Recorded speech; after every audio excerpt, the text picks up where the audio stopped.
We're going to pick things up a little bit, and we're joined on the phone by Chris Moss. Played at West Virginia. You were there in what, 98, 99? Oh, no. What was dark years. He was at 98 through 2002. All right. Well, I wouldn't call those the dark years. Those were, you guys had some good guys on that team. Before we get into talking about the guys and some things that happen in Morgantown, let's catch everybody up with you. I know. I guess currently, what are you up to? I know you're in Virginia right now. Yeah, currently being a dad. That's about it. I'm enjoying life, living the normal life now. I'm done playing basketball, so I'm not traveling anymore. Just enjoying the regular things in life, such as Thanksgiving, Christmas, all those little things. I get to watch the Super Bowl at home this year. There you go. Well, you put in how many years did you play pro ball after your time at WVU? I played for 14 years. Chris, this is John. Where all did you play? Man, I played in Spain. I played in Germany, Israel, France, Japan, Korea, Uruguay, Argentina, Panama, Venezuela, a little bit of everywhere. So your passport's got a few stamps on it. Yep. Wow. What was your favorite stop during all that? My favorite stop was in Spain, actually. I played for one team for 5 years in a place called Menorca. It's an island off the coast of Barcelona, so it was a good life living out there. I know it sounds like a rough time. It was a little rough, I don't know how to swim, so that was a little handicap living on the island, but hey. Yeah, that would become a problem. Well, we had John Flowers on last week, and one of the things that we talked to him about was like when you play internationally, security issues. Were you ever? Because he was talking maybe about going to Venezuela, and we were before when we left the show last week. We were talking about playing in like the Middle East and places like that. Were there ever like security issues, or were you ever concerned like being an American and traveling around? And I know because you were playing during some pretty turbulent times, like in the world, Yeah, I actually just talked with John maybe a couple of weeks ago at the basketball reunion. We were talking about Venezuela. He was asking me about it. It's a wild place. They have a lot of stuff going on. One day I was there, and I just landed. I land off the plane. The taxi driver's taking me to the hotel, and they have an armed security guard in the taxi with me. So that already has me a little on edge, like what's going on. And in the conversation, the taxi driver mentions he hasn't had toilet paper in 6 months. Like that's how bad things are around there. Oh wow! Which brought up a whole lot of more questions. But then I got to the hotel, and so I'm watching TV. And I like to watch the news so I can kind of get a feel for what's going on where I am. Right. And I'm watching the news, and I see some guy get his head blown off, and it's in broad daylight. Like it's just, there's countries like that, like in Venezuela, it's just bad as far as violence and things like that. So if you do play, they put you with security so they don't rob you, because if not, they will. They give you special instructions walking around. When I lived in Israel, that's when they were bombing.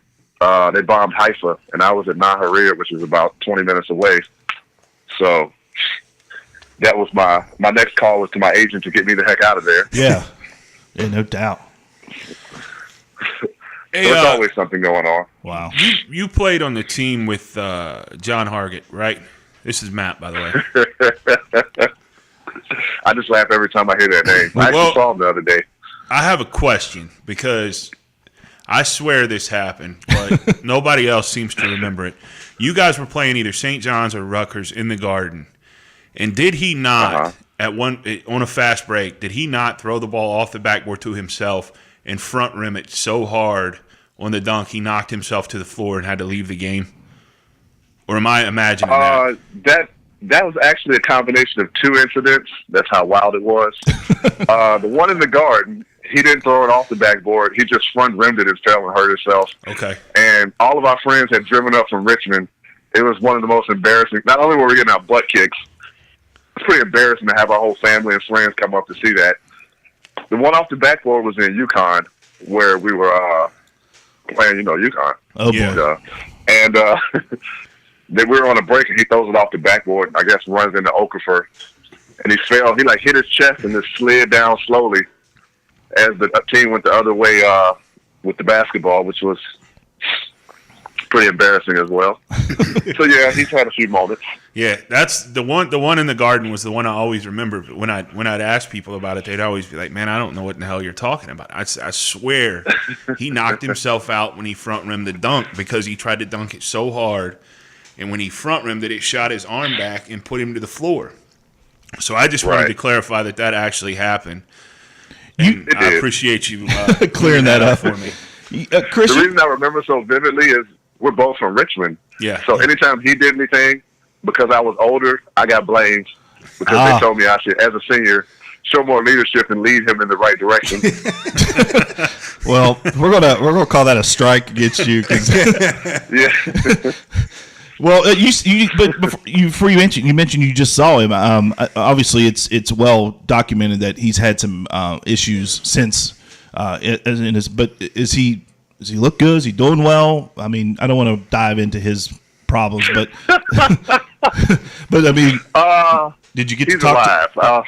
Okay. Yeah, I talk to him when I see him. He's alive. Okay. We can trying to get himself together. Good. Well, we can leave it at that. I mean, obviously, it's documented he had some issues, but you just don't want to see people kind of fall off the map as general human beings. But hopefully he's getting himself together. But one thing I want to talk to you about was you were there under Coach Catlett, and one of the things I wanted to ask you was, did you ever get to try on Coach Catlett's leather jacket, his leather blazer? He did not let me touch his leather blazer. I don't think I was worthy. I think they kept it in like a gold case or something. He was an interesting character. When we get the football guys on here, especially the guys that played under Coach Nealon, we always ask them, tell us a funny Coach Nealon story. So I need to hear a really good Coach Catlett story, because I used to have to go and try to interview him, and I think he almost was a little OCD. Like he was obsessive compulsive, and one time I had to interview him, and Greg Schock, if you remember Greg at all, I was filling in for Greg, and it didn't set well with the cat. So I'm sure you've probably got some funny stories from your time just dealing with him on a day-to-day basis. Am I allowed to curse on here? Because yeah, absolutely.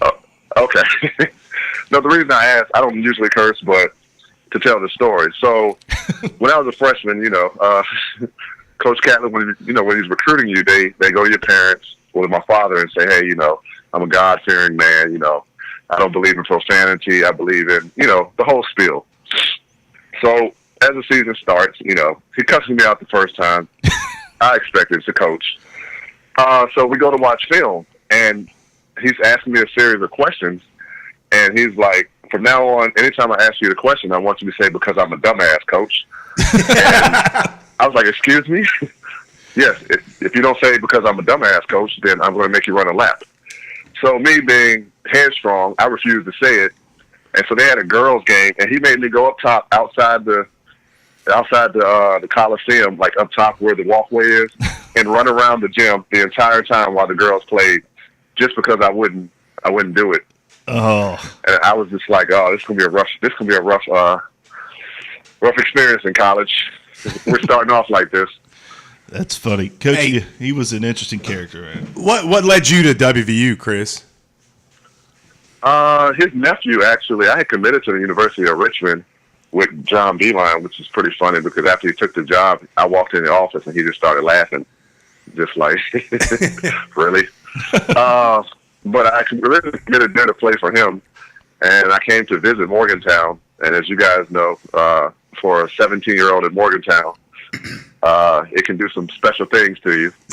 And I immediately changed my mind. I called my dad and said, I think I'm coming here. No questions asked. No, they didn't even have to show me the rest of the university. It seemed like a lot of players liked Catlett's nephew a lot. When the Cat ended up exiting and then Drew took over, that's probably the easiest way to switch it up and keep you guys comfortable. But just talk about why the players liked Drew so much and the respect everybody had for him. Everyone respected Drew because he was a super hard worker. We're old. I wouldn't say everybody liked him, so But everybody, you had to respect him. I mean, Drew worked hard. He put in the hours as an assistant that a lot of guys weren't willing to do. And whatever, if you actually needed extra help, he'd be there to help you out. So I mean, he was natural in the line of succession. Coach Rowe at that point in time was pretty inexperienced as a coach. He had just started. He was transitioning from playing, and Coach Cheeks was Coach Cheeks. So he wasn't like the head coach type. He's a great recruiter. That just wasn't his role. So Drew was a natural to take over. Because Cheeks came later in your career, right? Like the last year or two? Yeah. Cheeks came with heart. Yeah, he came the last. That's where all the Richmond guys come from. Okay. Cheeks was actually my AAU coach when I was 14. I see. Well, talk a little. And you were talking about John Beilein. Did you ever kind of look back at it and say, man, I kind of wish that maybe I would have got a year or two in with Coach Beilein? I do, just because I shouldn't say I respect. I respected everything Coach Catlett did for me, helped make me a better person. It made me mentally tougher. But just in my beliefs as far as how basketball should be played, offensively, I was more in line with Beilein, just looking out from the outside, looking in. Right. So I wish I could have got a chance to do that. But, you know, it probably would have been a little difficult because of that transitioning to a new coach, right, a new system. They kind of have to come in and set the tone. So it might have been a little rush. Have you ever read the book, Jared West? He was there, I believe, before you. I don't think you played much with him, but he wrote a book about his time at WVU and more so about Coach Catlett. And he talks about him as if he's two different people.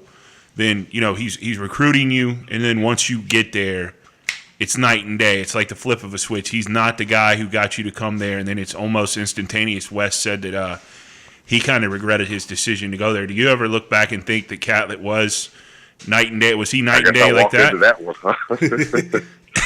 Kind of walk into that with my previous statement. Coach, he was good at recruiting. He was, like I said, I wouldn't say he was two different people, as he had, you know, a different personality according to the situation. Like, he still, once we left basketball, like Thanksgiving dinners, Christmas dinners, because you had to stay in town, he was a totally different guy than when it became, it's time to go to work. Like, when it became time to go to the basketball office, he was a completely different person. But off the court, he was a good person. He was, you know, he would bring you over his house. He would feed you, do whatever he needs to do. But once it was time to go to the office, he changed a little bit. I can say that. We obviously now play in the Big 12, and we were talking in the previous segment about having to kind of bring it night in, night out because of the competition. But in the old Big East, it was a lot of the same thing. Let me ask you two questions. One, you kind of miss the old Big East, and what did you think about being able to play in the old Big East against some of the competition that you saw? Because you saw some great guys come through there. Well, I mean, it was the difference I see between then and now is just it was more physical. I guess it was kind of no blood, no foul. But the kids now are a lot more skilled and play on a lot more wide open style, I guess, in the Big 12. As far as the Big East, I mean, I loved it. I mean, it was tough going through it, but it makes you a better person. Looking at the way college basketball is now, as opposed to the way it was back when you guys played the Big East, man, everybody knew that was a physical. You were going to get hammered on a nightly basis.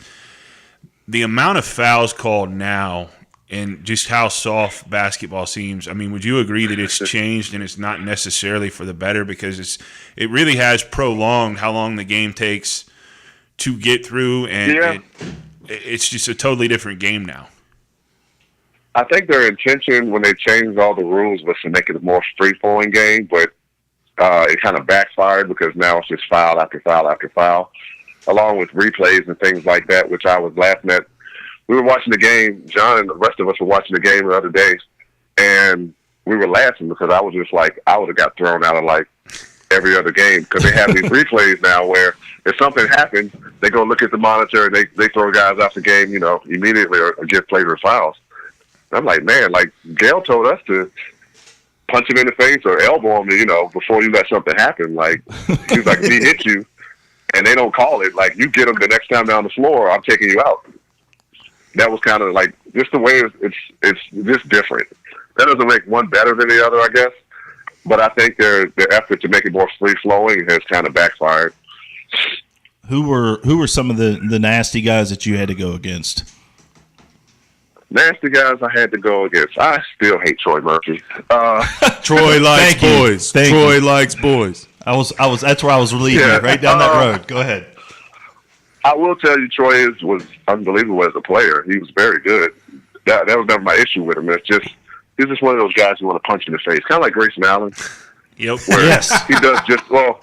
He wasn't as dirty as Grayson Allen, but that kind of guy you just want to punch for some reason. But I didn't really find too many people too dirty. John Oliver, he was on my team though. So, hey, bringing him up, man. Why the hell did he wear 2 watches? hey man, that's John Oliver. We talked this morning actually. He's like a motivational speaker now. He used to wear 2 watches all the time, man. We'd be downtown on High Street or somewhere, and you would see him pull up in his big ass Escalade with Johnny O in the back, and then he'd jump out of the car and he would have 2 watches on. And I never could figure that shit out. I knew he was from Jersey, but I never could figure out why he was wearing 2 watches. Why relegate yourself to just one piece of bling? You gotta do both arms. Exactly. John was our he was our goon, man. He come in and hammer some guys. I think coach would basically just hype him up and like, all right, make him bleed, and he'd come in and pick up 2 or 3 quick fouls, and he was out the door, man. It was oh yeah, man, that was classic John Oliver. That's funny. I forgot. John was one of the toughest guys I've ever known to this day. He was but he was gonna leave some blood on the court for sure. Oh yeah, he was gonna leave blood in the court, in the bar. You name it, he was gonna leave somebody bleeding. Oh man. Well, who else? I mean, there was like Calvin Bowman. You went through with him. Have you seen any of those guys? You get to keep in touch with some of those guys. Usually through social media, you get to keep in touch with a lot of people. I keep in touch with Goree more than I do Calvin. Calvin kind of just disappeared off the map. He pulled a few years ago. A James Davis, Dirty Davis. Where is he, by the way? Yeah, see.